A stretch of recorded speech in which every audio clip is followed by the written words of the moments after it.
What's happening, YouTube? KitePlanet here, or Kite, if you're like that. Some people aren't like that, but I'm like that. You can be like that too. How? That's for you to find out, man. Different for everybody. But as you can tell by the title, thumbnail, whatever you happen to see first, I read all of GACHIAKUTA in one day. That's not some insane feat. It was only 104 chapters, but I breezed through it. And it was getting recommended to me a lot because if you don't know, if you're one of my Blue Lock subscribers, I do power system videos on the side. I don't really publish them to my main subscribers, so you probably don't know about it, funny enough. But if you do, go check it out if you like anime in general and not just Blue Lock. But yeah, people were recommending this power system to me. Like, you should check out GACHIAKUTA. It's a new gen, it's a new series, it's got a really cool power system. So I decided to check the series out, or catch up on it because it's not finished, and just rate the series in its entirety. So before I do that, let me take a second to lock in. And while I lock in, hit that like button for me. Show some love. Hit the like button. Appreciate you. Subscribe, and also drop other series if you want me to review them in this format. And this format is, I chose 5 aspects on what make a good anime. Everybody has their different things. Like, people will watch an anime, or they judge or pick their favorite anime based on fight scenes, or straight plot and narrative, or how it looks, the animation. So many different things. I chose 5, and those 5 things are the plot, character designs, world building, dialogue, and of course power system. We gotta save the best for last. I love power systems, so I saved it for the end. But yeah, so many different things you could judge it on, but I chose these 5, and we're gonna talk about each one as it pertains to GACHIAKUTA, and we're going to rate it in terms of a new gen manga and in terms objectively how it holds up against all of anime. So don't be too harsh on it because it's still a series in its infantile stage. But let's just get right into it. Okay, so plot. We're gonna hit the plot first. I don't want to give away too much. If you haven't seen GACHIAKUTA and you're watching this video, fine. I'm not gonna go into too much detail and spoil it for you. I'll give you a basic outline, and if you have already read GACHIAKUTA, you know what I'm talking about, so I don't need to explain it any further anyway. So the plot follows the main character, who is wrongly convicted of a crime and is sentenced to execution, essentially. He lives in the slums of his town, and he's already looked down bad upon, but they decide to frame this kid, and he's executed. Their form of execution is tossing people into an abyss where they toss all their trash and all that stuff. And as far as they know, no one's ever returned from this place. So it is a form of execution. Once you're tossed in this hole, you are never seen or heard from again. Nothing of you remains. There is no grave, nothing. So he's executed. But once he gets tossed in this hole, he realized he hits the ground, survives. You're not supposed to survive. He's like on a pile of skeletons and stuff. He realized there's an entire civilization in the abyss, or where the abyss leads to. And so that's the start of the plot, where he realizes, oh, what is this world? And so the plot follows him discovering this new world, how it functions, what it is, while also trying to get back up and find a way to get back up to where he came from so he can right what was wrong. Wrong being him being convicted of this crime he didn't commit. He also wants to change the world because, remember, I said he was in the slums and he was looked down upon and all of that stuff. So he wants to change the world, change how the world's set up, and figure out basically the truth of the world. Why didn't all this stuff happen, and why was I picked out? Why was I framed, and why did this happen? So that's the plot. It's pretty good. I gave you a loose outline. There's a lot more detail to it that would really excite you if you actually read like the first 3 chapters. You'd be like, oh, okay. So I'm not going to give it away. You can go and read it for yourself. It would take you not even a day, for real. So yeah, in terms of objective plot, how it holds up against stuff like, you got One Piece, Attack on Titan, you got Death Note, those type of plot, like elite plots, obviously it's not going to hold up. So I'd give it maybe a 6 in terms of objectiveness when it comes to plot and what the plot actually is. In terms of new gen, we could say an 8. It's a really good plot. Obviously, it's a young series, so it will divulge into something else, and maybe it'll get better, maybe it'll get worse. You don't know. But as for right now, when it comes to new gen, I'll give it an 8. It holds up against stuff. It depends on what you want to call new gen. Like, do you consider Demon Slayer new gen, or is it like current gen?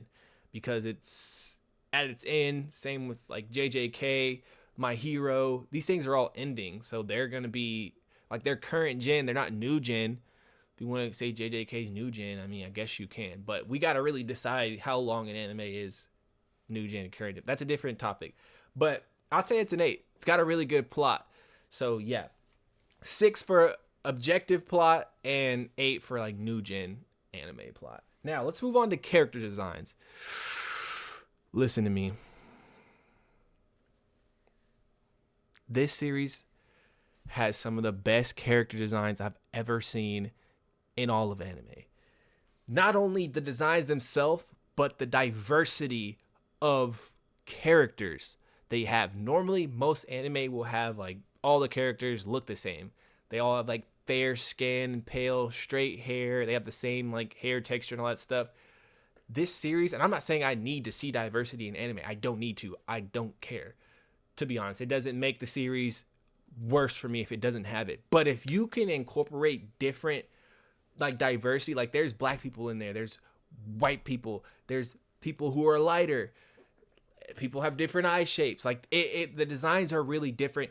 Also, the clothes, man, when I was seeing some of these characters every other chapter being introduced, and I'm like, dude, is this author really about to keep drawing this character? He's so ornate, like he has so many things, so many layers, the pants, the jacket, the undershirt, the accessories, the hair. Like, it's like, whoa. Like, there's one character, I'm gonna say his name because I like his design so much. His name's Jabber. He has one of the rawest designs I've ever seen in all of anime. I promise you, the character designs, I know I rated plot in terms of new gen and in terms of all anime. In terms of all anime only, not even just new gen, these designs, it's not ridiculous to say they're a 10 out of 10. Like, they can bang out with the best design characters. Like, people would say, do you want to say character design? Who has the best character designs? How you grade it is kind of strange, but you could say Bleach.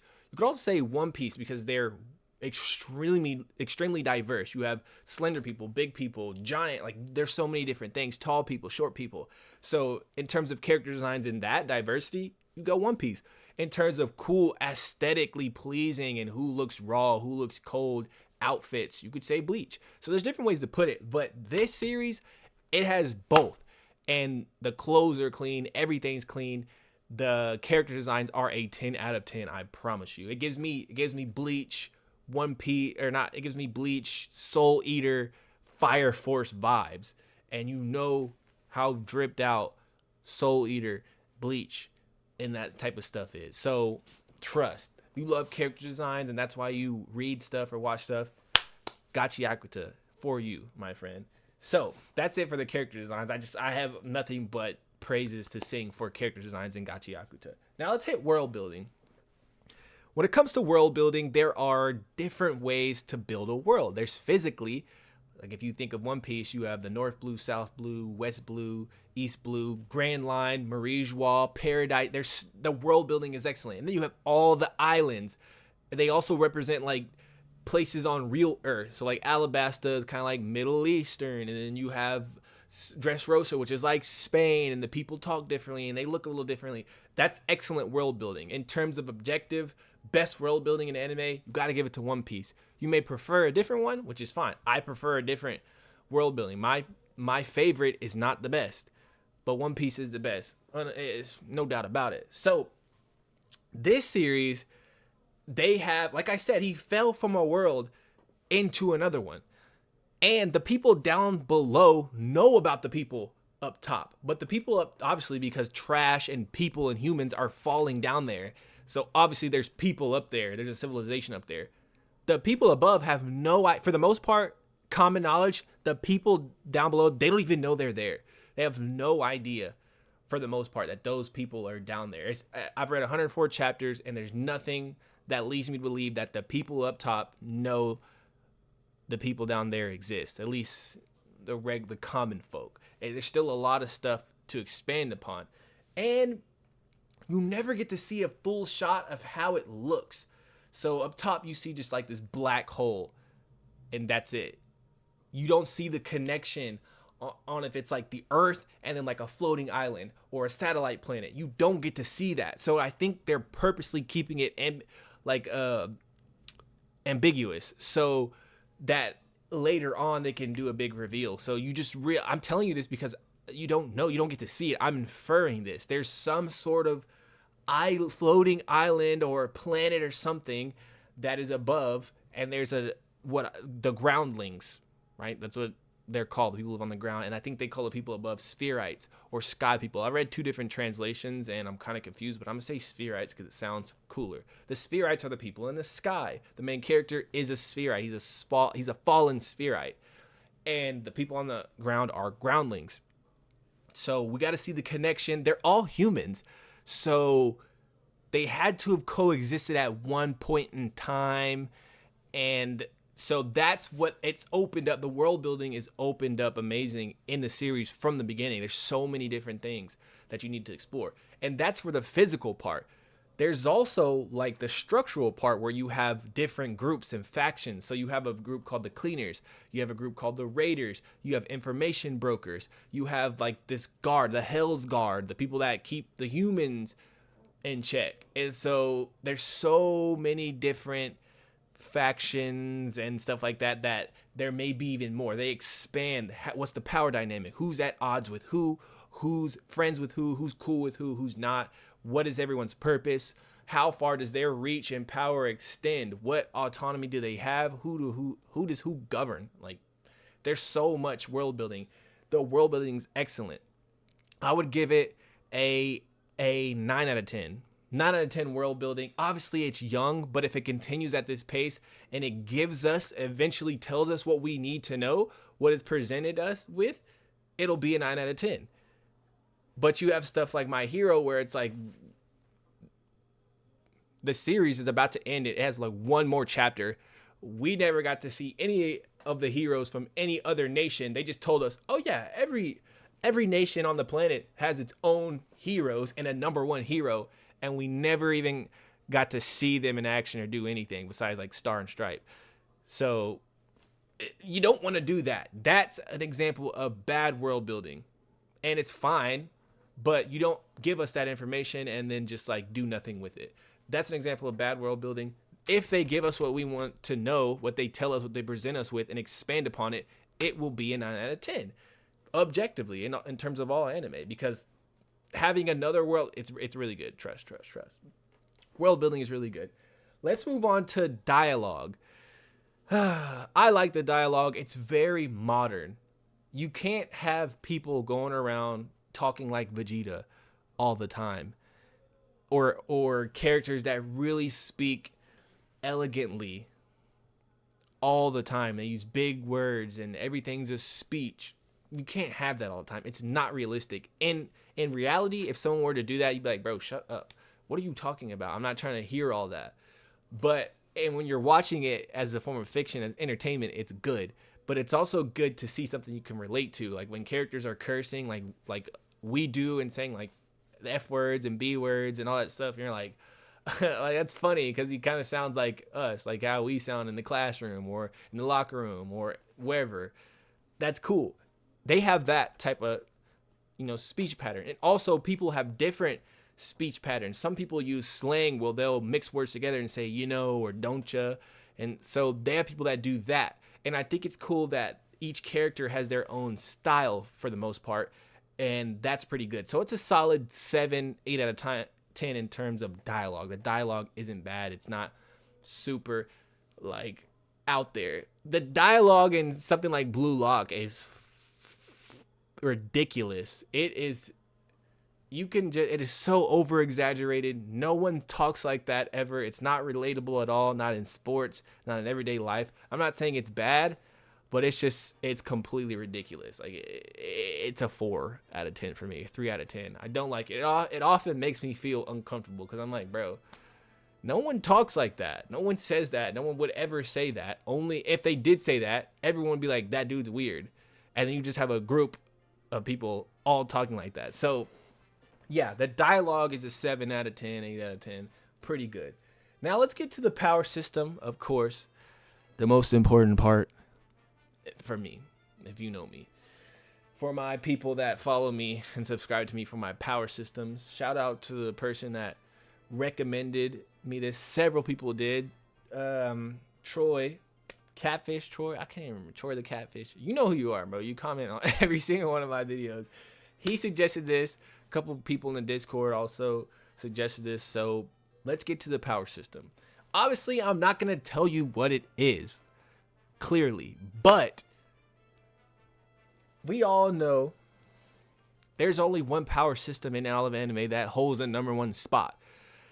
He's the heavyweight champion. He's undefeated. 35 fights, 35 wins with 35 knockouts. The best power system in all of anime is Nin from Hunter x Hunter. It is too good.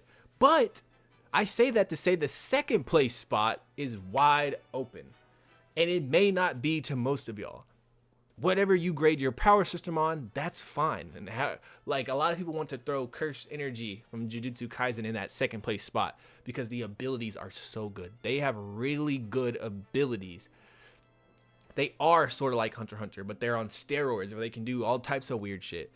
But when you get down to the matter at hand, I'm thinking that don't even matter between us. This is a matter between life and death. I'm sorry. But when you get down to the nitty gritty of Cursed Energy, there's so many disconnects.